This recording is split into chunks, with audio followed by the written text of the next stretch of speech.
Hey, what's up? Welcome back.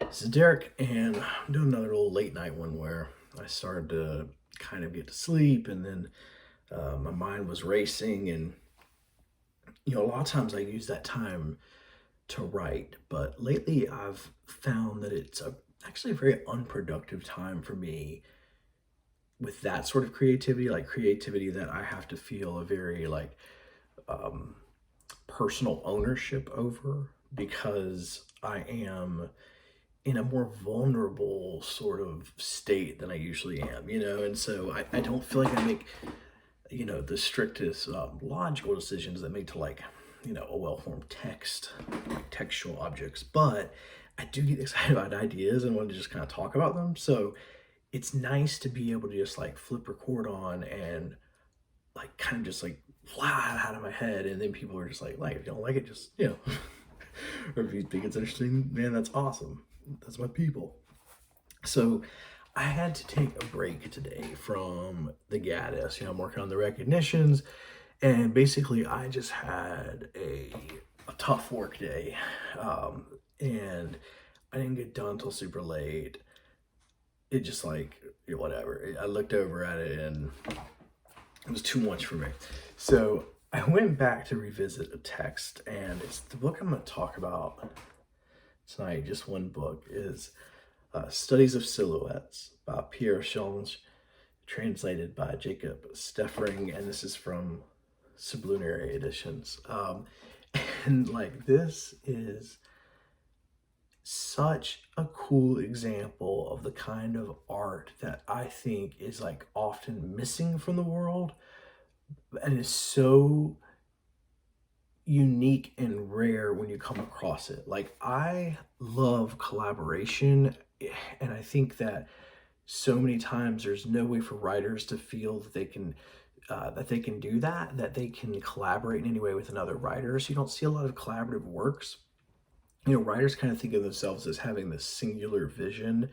There is definitely an ego to it. So even if you think thematically you may fit with someone, you feel like stylistically you don't, or vice versa. But then there's the competitive nature too, right? Like, they're just something just is, competitive about writing, where it's compared against other writing, like the quality of your own, which then like extends to your self-worth as a person. Okay, and we all know that's like kind of ridiculous.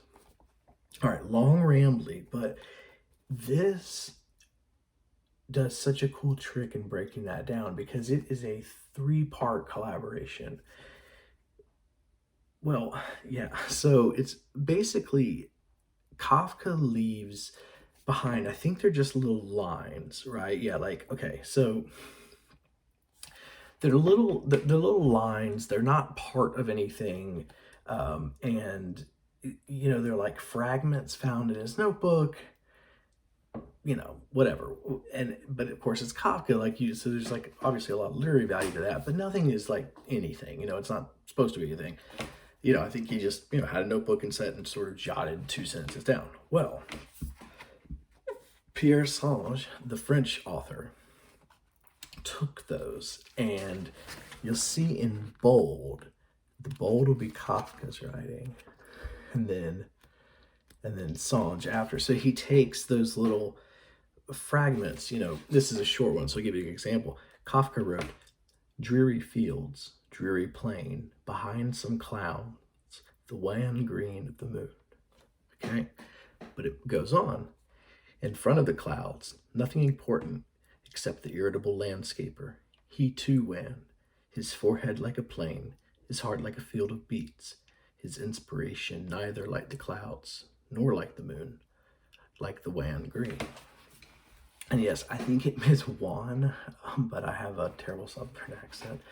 So Senges fills in those gaps for all of these fragments with his own writing, and in a way it reminded me of that part of, there was a great collaboration many years ago between Wilco and Billy Bragg that took Woody Guthrie lyrics that had been found just on like a piece of paper, but no song. And they took those lyrics and then turned them into this, like, these songs. Mermaid Avenue was the name of the double record. And they're incredible. It's incredible to go back to listen to. I'm not like a huge Wilco fan, to be frank. I'm not even a big Billy Bragg fan. Honestly, I'm not even a Woody Guthrie. Like, I didn't really like, I mean, probably 10 years ago I did or something at some point, but it's more, but I don't really like just like a guitar and a song. But anyway, it's completely irrelevant, right? It's so good. And they pick up, like, they end up having this conversation with the soul of Woody Guthrie, with that part of him that, even though is dead, has lived on. Kafka is dead. Senges is not. And Senges is having a communication with that Kafka 50, 60, 70 years back, sitting at his own desk, writing out a line, writing out 2 lines, and then maybe he gets distracted for a moment, and someone comes in, he has to stop something, he has to use the restroom, he has to just, something happens, and he doesn't come back to those 2 lines. And what Pierre Senges does in real time, like today, is comes in and just like fills it in. He finishes it. He does it that sign of respect. Like it honestly, like it's such a reverence for Kafka as a writer, because it's saying that even these tiniest of sentences and fragments were so important that if we can expound upon them in any way, like, we should do it, kind of thing, and Song just funny enough and just talented enough to really pull it off. Like, it's not always trying to sound like Kafka or even sound like the particular fragment. Sometimes the competition is almost to see like how weird he could just turn it, right? Like, it's not, and that brings a levity to like an otherwise like a heavy thing of like someone speaking to ghosts, Well, then there's that third layer of it's translated. It's translated by Jacob Siefring, because Pierre Senges is French. Kafka, of course, is German. Jacob Siefring is, I believe, Canadian, or Canadian American, possibly. And so these languages have to then also communicate and have this dance and come to this understanding, this mutual understanding that through Kafka's language to Senges' language to Siefring's language, we are going to get the closest approximation we can to interpreting a thought, interpreting an idea, interpreting a sentence, interpreting language. And that, as an artist, or just as someone who loves like art in general, like as an artist sounds ridiculous, someone who loves literature and loves art, that is so gratifying and just like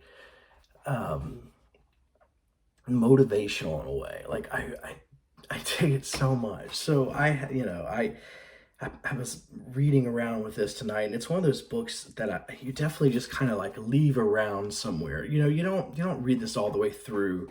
I mean, yes, some of the fragments repeat themselves, like to build but not like a plot. Like, it's not what it's building. The fragments, in repeating themselves, almost just take the form of showing the different ways that our synapses can kind of flow and take us in the different directions, and how interesting that in and of itself is, right? So that, like, when you write that first part of a fragment, there are 100 billion different places that your own subconsciousness and writing can take it. And so I really think that, but anyway, so it doesn't feel like a plot like that. You just want to pick them up and like read a couple and soak it in. And then I think tonight I noted that I had finally finished it. And like I said, I was trying to go to sleep and I just couldn't. Like, I wanted to talk about Studies of Silhouettes by Pierre, Senges, translated by Jacob Siefring from Sublunary Editions. Wow, that was really cool. He had an earlier version, Falstaff Apotheoses, an earlier version. Uh, these two collaborated, Pierre Senges, with his translator Jacob Siefring, for Falstaff Apotheoses, that was also on subliterary editions, and I could not find an in on it. I mean, it's an extremely small text, so it's not like, but even experimentally and visually, I just, whatever it was, like, it just did nothing. No part of it really did that work of grabbing me. And it's not the fault, of course, of the author or the translator or anything like that. Like, it's just like it wasn't speaking to me, kind of thing. And so for that, it's this is such a treat. Like, that's the other part, right? That's so much fun about literature is those unexpected surprises. Like, I'm in the middle of reading Gaddis, and like that's where my head is at, and I'm not really like focusing on a lot of other writing and writers, except for, like lit mag contemporary stuff, but nothing, nothing whatever to really focus in on. And then it turns out, like, during that time there's this like little treat, and finding that stuff's really cool. So here's a lot. Be good to folks.